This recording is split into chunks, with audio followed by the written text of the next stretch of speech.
আসসালামু আলাইকুম, আপনাদের সবাইকে স্বাগত জানাচ্ছি এখনকার আলোচনা। আপনাদের সঙ্গে আছি আমি সিরাজুল ইসলাম। দর্শক, খুবই গুরুত্বপূর্ণ খবর আছে, সেটি হচ্ছে হরমুজ প্রণালী দিয়ে আমেরিকা এবং ইসরায়েলের জাহাজ চলাচল নিষিদ্ধ করেছে ইরানের জাতীয় সংসদ। এ ব্যাপারে সংসদের একটি কমিটিতে প্রস্তাব পাশ হয়েছে। সেই ঘোষণা দিয়েছে ইরানের প্রেস টিভি থেকে শুরু করে আন্তর্জাতিক অনেক গণমাধ্যম। এদিকে মার্কিন প্রেসিডেন্ট ডোনাল্ড ট্রাম্প যে দাবি করেছেন যে হরমুজ প্রণালী আমেরিকার কন্ট্রোলে আছে এবং হরমুজ প্রণালী উন্মুক্ত আছে, জাহাজ চলাচল স্বাভাবিক আছে, সেই কথা ইরানের আইআরজিসি একদম নাকচ করে দিয়ে বলেছে যে জাহাজ চলাচল পর্যবেক্ষণকারী যে সংস্থা কেপলার, তাদের তথ্যই বলছে গতকাল বৃহস্পতিবার হরমুজ প্রণালীতে মাত্র 9টা জাহাজ চলাচল করেছে। তাহলে হরমুজ প্রণালী খোলা থাকলো কোথায় এবং আমেরিকার নিয়ন্ত্রণে কিভাবে হরমুজ প্রণালী থাকলো? এদিকে মার্কিন প্রেসিডেন্ট ডোনাল্ড ট্রাম্প আরেকটা বড় ঘোষণা দিয়েছেন যে হরমুজ প্রণালী অনির্দিষ্টকালের জন্য অবরুদ্ধ থাকবে। অর্থাৎ আমেরিকা যে ব্লকেট সৃষ্টি করে রেখেছে, এই ব্লকেট কবে তুলবে তার কোনো ঠিক ঠিকানা নেই, কোনো সুনির্দিষ্ট সময়সীমা নেই, অনির্দিষ্টকালের জন্য। তাহলে ইরান কি করবে? এই জায়গায় প্রশ্ন আসছে। আজকে দুপুরের ভিডিওতে যেটা বলেছি, ইরানের সর্বোচ্চ নেতা ঘোষণা দিয়েছেন বা দিক নির্দেশনা দিয়েছেন যে ইরানের জন্য যদি প্রয়োজন হয় তাহলে মার্কিন বাহিনীর বিরুদ্ধে অভিযান চালাতে হবে। এই জায়গা থেকে মধ্যপ্রাচ্যে কি সংঘাত অনিবার্য হয়ে উঠছে, এই প্রশ্ন কিন্তু এখন বড় হয়ে দেখা দিচ্ছে। এপাশে রাশিয়া কিন্তু হরমুজ প্রণালী কেন্দ্রিক যে অচল অবস্থা, এই ব্যাপারে ইরানের প্রতি একেবারে পরিষ্কার সমর্থন দিয়েছে। রাশিয়ার পক্ষ থেকে বলা হয়েছে হরমুজ প্রণালীতে জাহাজ চলাচলের যে স্বাধীনতা ছিল সেটা নস্যাৎ করেছে, নষ্ট করেছে মার্কিন আগ্রাসন।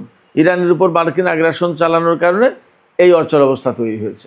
এদিকে খুবই একটা মজার খবর আছে। ইসরায়েলের প্রধানমন্ত্রী বেনিয়ামিন নেতানিয়াহু ব্রিটেনকে অর্থাৎ ইংল্যান্ডকে প্রথম পরমাণু শক্তিধর ইসলামী প্রজাতন্ত্র বলেছেন। কেন তিনি এই কথা বলছেন? এটি কি ব্রিটেনকে উপহাস করা, নাকি কৌতুক করা, নাকি তার অনেক ক্ষোভ উগরে দেয়া? দর্শক, এতক্ষণ যে বিষয়গুলো বললাম, এই বিষয়গুলো নিয়ে একটু বিস্তারিত আলোচনার চেষ্টা করব। আশা করি আপনাদের ভালো লাগবে। আর ভিডিও যদি ভালো লাগে, আলোচনা ভালো লাগে, তাহলে নিশ্চয়ই শেষ পর্যন্ত সঙ্গে থাকবেন, লাইক কমেন্ট শেয়ার করবেন এবং চ্যানেলটি সাবস্ক্রাইব করে সাথেই থাকবেন। দর্শক, চলুন আমরা বিস্তারিত আলোচনা করি। একেবারে প্রথমে যে কথা বলতে হবে, যে বিষয়টি নিয়ে আমি আলোচনা করতে চাই, সেটি হচ্ছে ইরানের সংসদীয় কমিটিতে একটি প্রস্তাব পাশ হয়েছে। যে প্রস্তাবে বলা হয়েছে হরমুজ প্রণালী দিয়ে আমেরিকা এবং ইসরায়েলের কোনো জাহাজ চলাচল করতে পারবে না। তার মানে হরমুজ প্রণালী আমেরিকা এবং ইসরায়েলের জন্য কমপ্লিটলি নিষিদ্ধ হয়ে যাচ্ছে। একই সাথে এই প্রস্তাবে আরও কিছু কথা বলা হয়েছে যে সমস্ত দেশ ইরানের সাথে শত্রুতা ভাবাপন্ন, অর্থাৎ এই যে যুদ্ধ গেল বা চলছে, এই সময় যে সমস্ত দেশ ইরানের বিরুদ্ধে শত্রুতার মনোভাব পোষণ করেছে বা শত্রুতা করেছে, বা আমেরিকা ইসরায়েলকে ইরানের বিরুদ্ধে হামলা চালাচ্ছে, সাহায্য সহযোগিতা করেছে, এই সমস্ত দেশের জাহাজও এই হরমুজ প্রণালীতে চলতে দেওয়া হবে না। ইরান এই কথা কেন বলছে? 3টা কারণে। প্রথম কারণ, তারা আমেরিকা ইসরায়েলের হামলার শিকার। যে যুদ্ধ হয়েছে সেটা তো আমরা পরিষ্কার জানি। একটা আলোচনা চলতেই আমেরিকা এবং ইসরায়েল হঠাৎ করে ইরানের উপর হামলা চালিয়ে দিল। ইরান অবশ্যই আগে যুদ্ধটা শুরু করেনি, সেক্ষেত্রে যুদ্ধটা চাপিয়ে দিয়েছে আমেরিকা এবং ইসরায়েল ইরানের উপরে, একথা বলতে কোনো দ্বিধা নেই। যেহেতু যুদ্ধটা চাপিয়ে দিয়েছে এবং এই ইসরায়েল এবং আমেরিকার যুদ্ধকে, চাপিয়ে দেওয়ার যুদ্ধকে ইরান খুব শক্তভাবে মোকাবেলা করেছে এবং এখন কার্যত মধ্যপ্রাচ্যে ইরান বেশ শক্তিশালী অবস্থানে, আপার হ্যান্ডে। ইসরায়েল অনেক আগেই যুদ্ধ থেকে দূরে আছে, আর আমেরিকা ইরানের সাথে যুদ্ধ করার পরেও খুব একটা সুবিধাজনক অবস্থানে নেই, বরং মধ্যপ্রাচ্যে তাদের প্রচুর ক্ষয়ক্ষতি হয়েছে। এমনকি আজকেও হরমুজগান প্রদেশ, যে প্রদেশের কাছেই হরমুজ প্রণালী অবস্থিত, এই হরমুজগান প্রদেশে আমেরিকার একটি MQ-9 রিপার ড্রোন ধ্বংস করেছে ইরানের আইআরজিসি। তো এই যে আমেরিকা ইসরায়েলের বিরুদ্ধে বা তাদের আঞ্চলিক যারা মিত্র ছিল তাদের বিরুদ্ধে ইরান শক্ত অবস্থানে থেকে যুদ্ধ করে এখন একটা আপার হ্যান্ডে আছে, ভালো অবস্থায় আছে। সেই জায়গা থেকে তারা তো একটু তাদের মতো করে সুবিধা আদায় করবে বা তাদের ইচ্ছা অনিচ্ছা কিছুটা বাস্তবায়নের চেষ্টা করবে। আমেরিকা এবং ইসরায়েলের জন্য হরমুজ প্রণালী যে বন্ধ করার কথা বলছে বা শত্রুতা ভাবাপন্ন যে সমস্ত দেশ তাদের জন্য হরমুজ প্রণালী বন্ধ করছে ইরান, তার দুটো কারণ বললাম। একটা হচ্ছে যে যেহেতু ইরান ভিকটিম যুদ্ধে এবং ইরান যেহেতু যুদ্ধ করে আপার হ্যান্ডে, অতএব তারা তাদের সুবিধাজনক অবস্থা এখন বাস্তবায়ন করবে, এটাই স্বাভাবিক। আর আরেকটা কারণ হচ্ছে ইরান যে কথা বলে আসছে যে হরমুজ প্রণালী যেহেতু তাদের ভূখণ্ডের সাথে লাগোয়া, এখানে আর আন্তর্জাতিক কোনো পানিসীমা নেই এবং বাকি অংশ ওমানের, অর্থাৎ ওমান এবং ইরানের ভাগাভাগি করে আন্তর্জাতিক কোনো পানিসীমা থাকে না। তার মানে ইরান এবং ওমানের পানিসীমা দিয়ে এই সমস্ত জাহাজ চলাচল করে। সেক্ষেত্রে তারা তো সিদ্ধান্ত নিতেই পারে পরিস্থিতি অনুযায়ী অন্তত, যে তারা কার জাহাজ চলাচল করতে দেবে, কার জাহাজ চলাচল করতে দেবে না, কোন জাহাজ থেকে টোল নেবে, কোন জাহাজ থেকে টোল নেবে না, টোল আদৌ নেবে নাকি নেবে না, এই সমস্ত সব কিছু সিদ্ধান্ত তারা নিতে পারে। অন্তত বর্তমানে তাদের শক্তিমত্তা এ কথাই জানান দিচ্ছে। এবং সম্ভবত হরমুজ প্রণালী আটকে দিয়ে ইরান যে মধ্যপ্রাচ্যে একটা বড় শক্তি এবং বড় শক্তি হিসেবে আবির্ভূত হয়েছে তারও প্রমাণ এবং তারও নজির স্থাপন করার চেষ্টা করছেন।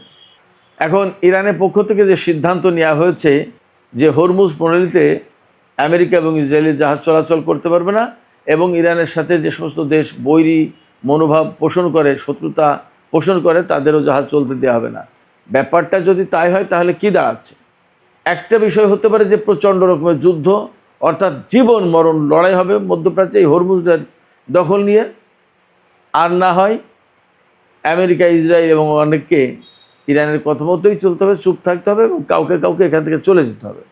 কিন্তু কাউকে কাউকে এখান থেকে চলে যেতে হবে এই ব্যাপারটা খুব সহজ না, আমেরিকা সেটা খুব সহজে মানবে না।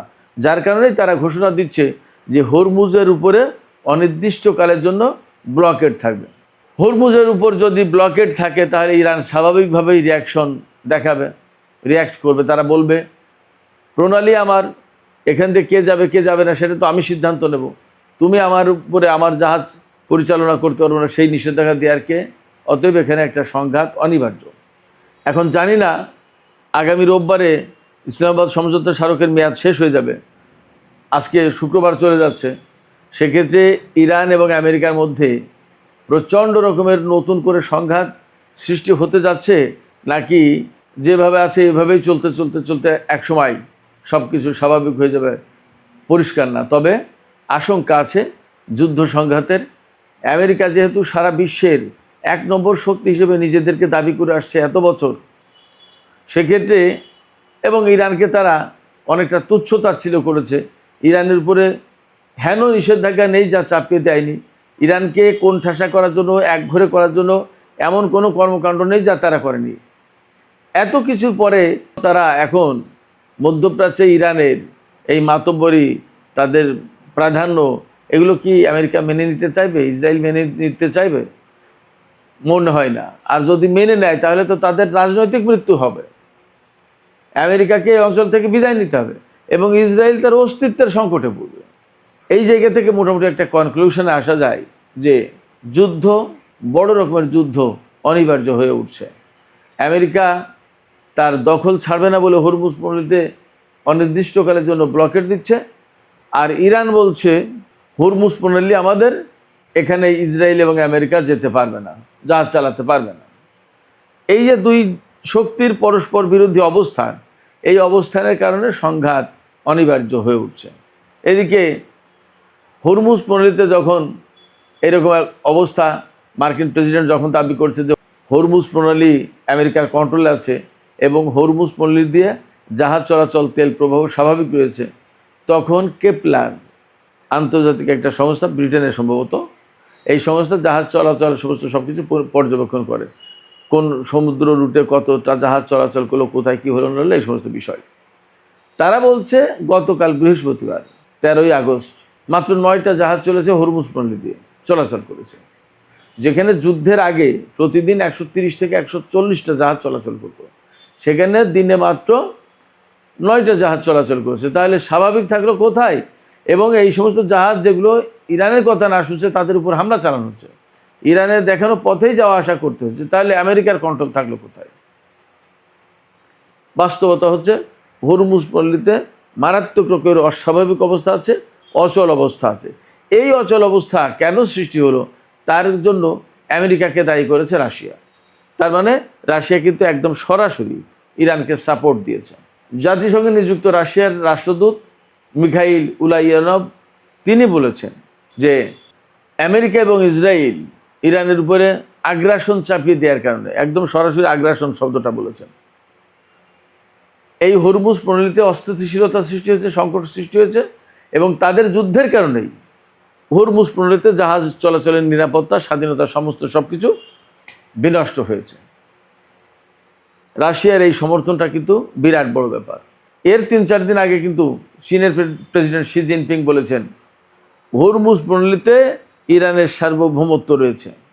রাশিয়া এবং চীন যখন এই বক্তব্য দিচ্ছে তখন কিন্তু ইরানের অবস্থান আরও বেশি শক্ত হচ্ছে এবং এর মানে কিন্তু একটা বড় রাজনৈতিক বার্তা রাশিয়া এবং চীনের পক্ষ থেকে। অর্থাৎ এই হরমুজকে কেন্দ্র করে ইরান এবং আমেরিকার মধ্যে যদি বড় কোনো সংঘাত হয় তাহলে সেই সংঘাতের বিপক্ষে রাশিয়া এবং চীন অবস্থান করছে, এটা পরিষ্কার করলো। পাশাপাশি এই হরমুজ প্রণালীর দখলে যদি না থাকে ইরানের, তাহলে কিন্তু চীনের স্বার্থ নষ্ট হয়ে যাবে, রাশিয়ার স্বার্থও তাই। সেক্ষেত্রে যদি বড় কোনো সংঘাত শুরু হয় আর যদি প্রয়োজন হয় চীন এবং রাশিয়ার সমর্থন, প্রয়োজনে সামরিক সমর্থন, তাহলে হয়তো তারা দিতে প্রস্তুত। সেই বার্তাও মনে হয় এই কথার ভিতর দিয়ে বেইজিং এবং মস্কো নিশ্চিত করলো।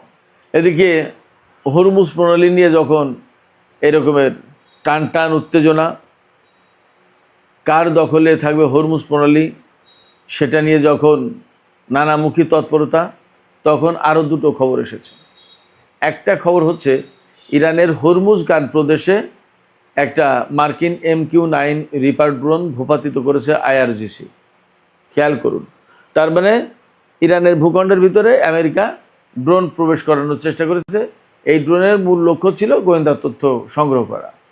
তো আমেরিকা যদি ইরানের ভেতর থেকে গোয়েন্দা তথ্য সংগ্রহ করার চেষ্টা করে, তার মানে হচ্ছে ইরানের বিরুদ্ধে তারা হামলার পরিকল্পনা করছে, হামলার জন্য প্রয়োজনীয় তথ্য সংগ্রহের চেষ্টা করছিল।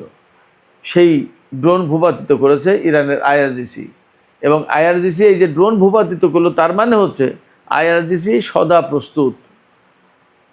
এবং এর সাথেই সম্ভবত রিলেট করা যাচ্ছে ইরানের সর্বোচ্চ নেতা আয়াতুল্লাহ সাইয়েদ মুস্তফা খামেনি যে নির্দেশনা দিয়েছেন যে আমেরিকার বিরুদ্ধে যদি প্রয়োজন হয় তাহলে ইরানের সামরিক বাহিনী যেন অভিযান শুরু করে। এই নির্দেশনার সাথে কিন্তু এই ড্রোন ভূপাতিত করার ঘটনা মোটামুটি অনেকটা মিলে যাচ্ছে। এবং আজকে কিন্তু শুক্রবার চলে যাচ্ছে, আমেরিকায় ছুটির দিন শুরু হচ্ছে শনি এবং রবি। এই যে সপ্তাহের শেষ, অবশ্যই ইসলামাবাদ সমঝোতা স্মারক এর যে মেয়াদ, সেই মেয়াদ কিন্তু রোববার শেষ হয়ে যাবে। আবার আমেরিকা কিন্তু মধ্যপ্রাচ্যে বিমান বাহিনীর সদস্যদের জড়ো করছে, এমন খবর গতকালকে দিয়েছিলাম। এইরকম একটা প্রেক্ষাপটে মনে হচ্ছে, একটা আশঙ্কা তৈরি হচ্ছে যে শনি রবি যে কোনো দিন, এমনকি আজকের রাতের পরেই ইরানের সাথে আমেরিকার নতুন করে সংঘাত শুরু হলেও হতে পারে, অসম্ভব কিছু না।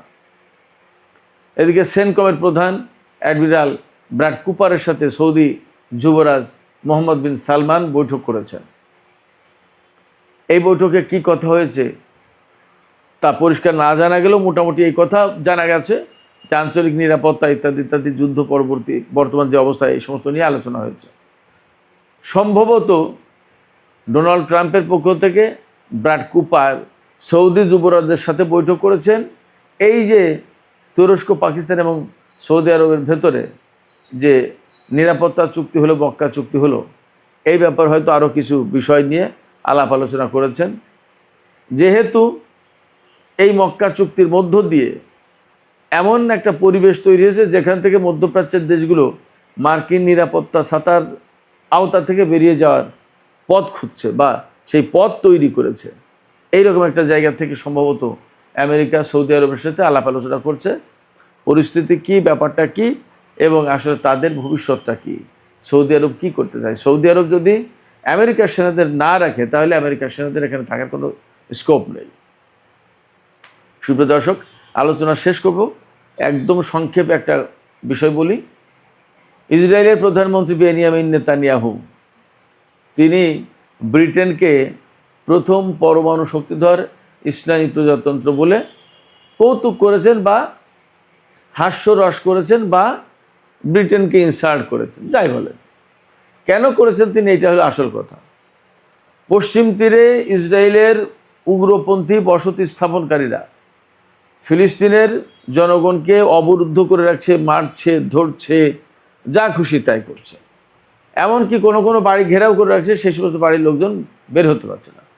এই উগ্রবাদী ইহুদিদেরকে সরাতেও পারছে না ইসরায়েলের সেনারা। ইসরায়েলের গণমাধ্যমে এই সমস্ত খবর আসছে।